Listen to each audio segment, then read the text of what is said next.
Hello, welcome back to Hobbit-Sized Readings of The Hobbit, narrated by yours truly, Gregory Jean Conrad. Today we continue reading J.R.R. Tolkien's preliminary masterpiece, The Hobbit, with Chapter 9, Barrels Out of Bond, Part 2. One day, nosing and wandering about, Bilbo discovered a very interesting thing. The great gates were not the only entrance to the caves. A stream flowed under part of the lowest regions of the palace and joined the forest river some way further to the east, beyond the steep slope out of which the main mouth opened. Where this underground watercourse came forth from the hillside, there was a water gate. There the rocky roof came down close to the surface of the stream, and from it a portcullis could be dropped right to the bed of the river to prevent anyone coming in or out that way. But the portcullis was often open, for a good deal of traffic went out and in by the water gate. If anyone had come in that way, he would have found himself in a dark, rough tunnel, leading deep into the heart of the hill. But at one point where it passed under the caves, the roof had been cut away and covered with great oaken trap doors. These opened upwards into the king's cellars. There stood barrels and barrels and barrels, for the wood elves, and especially their king, were very fond of wine, though no vines grew in those parts. The wine and other goods were brought from far away, from their kinsfolk in the south, or from the vineyards of men in distant lands. Hiding behind one of the largest barrels, Bilbo discovered the trap-doors and their use, and lurking there, listening to the talk of the king's servants, he learned how the wine and other goods came up the rivers or over land to the long lake. It seemed a town of men still throve there, built on bridges far into the water as a protection against enemies of all sorts, and especially against the dragon of the mountain. From Lake Town, the barrels were brought up the forest river. Often they just were tied together like big rafts and pulled or rowed up the stream. Sometimes they were loaded onto flat boats. When the barrels were empty, the elves cast them through the trap doors, opened the water gate, and out the barrels floated on the stream, bobbing along, until they were carried by the current to a place far down the river where the bank jutted out, near to the very eastern edge of Mirkwood. There they were collected and tied together and floated back to Lake Town, which stood close to the point where the forest river flowed into the long lake. For some time Bilbo sat and thought about this water gate and wondered if it could be used for the escape of his friends. And at last he had the desperate beginning of a plan. The evening meal had been taken to the prisoners. The guards were tramping away down the passages, taking the torchlight with them and leaving everything in darkness. Then Bilbo heard the king's butler bidding the chief of the guards good night. "Now come with me," he said, "and taste the new wine that has just come in. I shall be out at work tonight, clearing the cellars of the empty wood. So let us have a drink first, to help the labor." "Very good," laughed the chief of the guards. "I'll taste with you, and see if it is fit for the king's table. There is a feast tonight, and it would not do to send up poor stuff." When he heard this, Bilbo was all in a flutter, for he saw that luck was with him, and he had a chance at once to try his desperate plan. He followed the two elves until they entered a small cellar and sat down at a table on which two large flagons were set. Soon they began to drink and laugh merrily. Look of an unusual kind was with Bilbo. It must be potent wine to make a wood elf drowsy, but this wine, it would seem, was the heady vintage of the great gardens of Dorwinium, not meant for his soldiers or his servants, but for the king's feasts only, and for smaller bowls, not for the butler's great flagon. Very soon the chief guard nodded his head. Then he laid it on the table and fell fast asleep.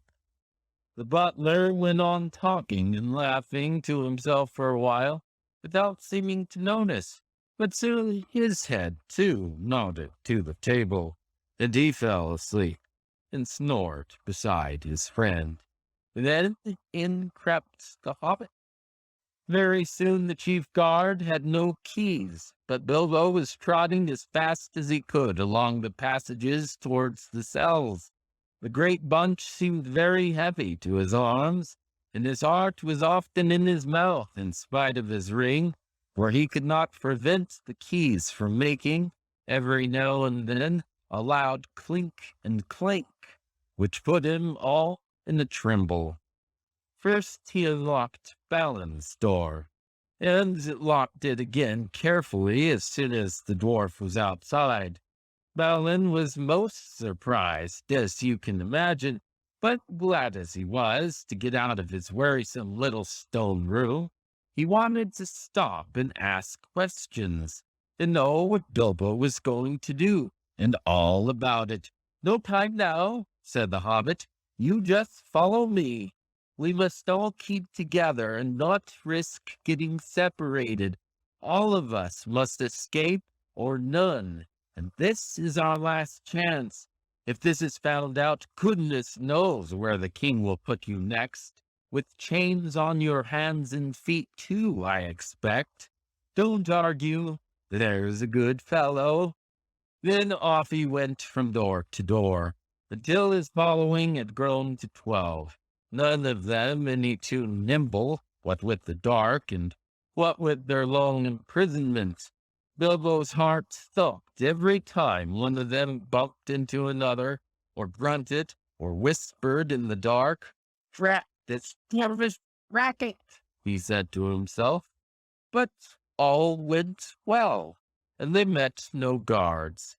As a matter of fact, there was a great autumn feast in the woods that night, and in the halls above, nearly all the king's folk were merrymaking. At last, after much blundering, they came to Thorin's dungeon, far down in a deep place, unfortunately not far from the cellars. "Upon my word," said Thorin, when Bilbo whispered him to come out and join his friends, "Gandalf spoke true, as usual.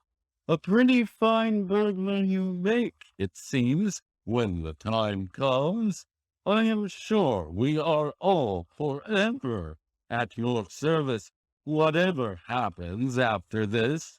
But what comes next?"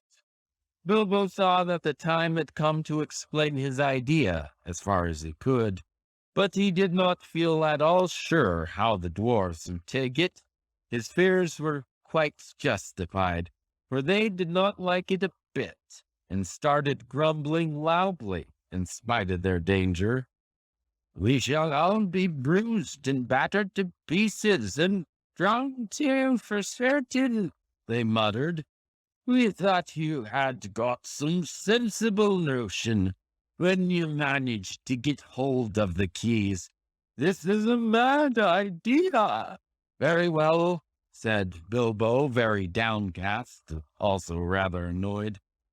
"Come along back to your nice cells, and I will lock you all in again, and you can sit there comfortably and think of a better plan.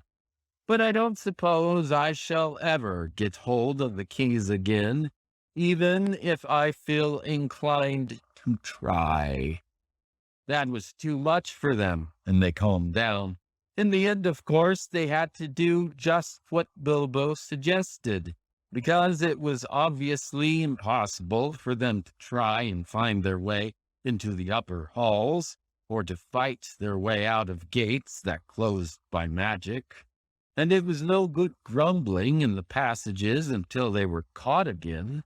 So, following the hobbit down into the lowest cellars, they crept.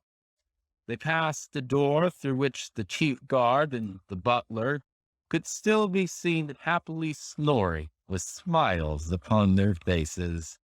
The wine of Dorwinion brings deep and pleasant dreams. There would be a different expression on the face of the chief guard next day, even though Bilbo, before they went on, stole in and kind-heartedly put the keys back on his belt. "That will save him some of the trouble he is in for," said Mr. Baggins to himself. "He wasn't a bad fellow, and quite decent to the prisoners. It will puzzle them all, too. They will think we had a very strong magic to pass through all those locked doors and disappear. Disappear! We have got to get busy very quick if this is to happen." That's it for today. Join us next time as we continue to bring some Tolkienian cheer to your COVID despair with The Hobbit Chapter 9, Pharaoh's Out of Bond, Part 3. Until then, Halo Nalun Ilais Engelart Gwil Leave. May the leaves of your life tree never wither. See you soon. Hey, it's me again. Haven't done this part before, but I keep being reminded of the importance of it, and that is to ask you to subscribe to this podcast and to share this podcast and to rate it, hopefully highly, but honestly. And let me know if you have any feedback. We're now almost halfway through the book, and we just would like to share it with a much broader swath of the population, because the Tolkienian cheer is not meant to be just tightly held to yourself. It's meant to be shared to all of Middle-earth. Even orcs and Balrogs, they might maybe like it. I don't know. But let's give them that chance. So, again, thank you for tuning in. Please subscribe, please share, and please rate.